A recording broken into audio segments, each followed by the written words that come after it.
High, আসসালামু আলাইকুম guys. আশা করি আপনারা সবাই ভালো আছেন। ইনশাল্লাহ আমরাও ভালো আছি। তো বহুত দিন পরে একটু মালয়েশিয়াতে ঘুরতে আসলাম। তো মালয়েশিয়ার এক গ্রামে আছি আমরা। গ্রামের নাম কি যেন বললো, গ্রামের নামটি হলো গিয়ং গিয়ংচিং। তো এই গ্রামটি অবশ্যই আসলে আমার কাছে মনে হইতেছে যে আমি বোধহয় বাংলাদেশে আছি।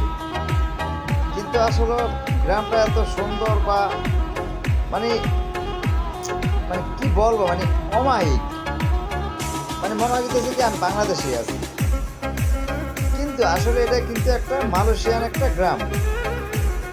তো এই গ্রামটা দেখেন, আপনি এই দেখেন যে আসলে এই গ্রামটা কিরকম মনে হইতেছে। যেরকম ধরেন আপনি এই জায়গার ভিতরে আছেন, তো আপনার কাছে কি মনে হইবে যে আপনি বাংলাদেশে আছেন না মালয়েশিয়াতে আছেন?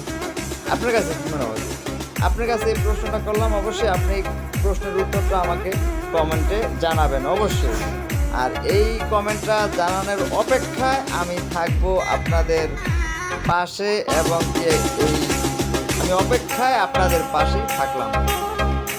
তো এই যে দেখতে পারতেছেন, এই যে গ্রামটা মানে পাহাড়ি অঞ্চল। এটা কিন্তু একটা খুবই একটা সৌন্দর্য, একটা অনেক উঁচু পাহাড় আছে, নিচেও আছে অনেক ঘরবাড়ি। মানে এখানে যাই দেখলাম সব মিলিয়ে দেখলাম যে পুরোটাই আমার বাংলাদেশের মতো। তো যাই হোক, অনেক ভালো লাগলো। ইনশাল্লাহ বাংলাদেশের মতো একটা গ্রাম পাই।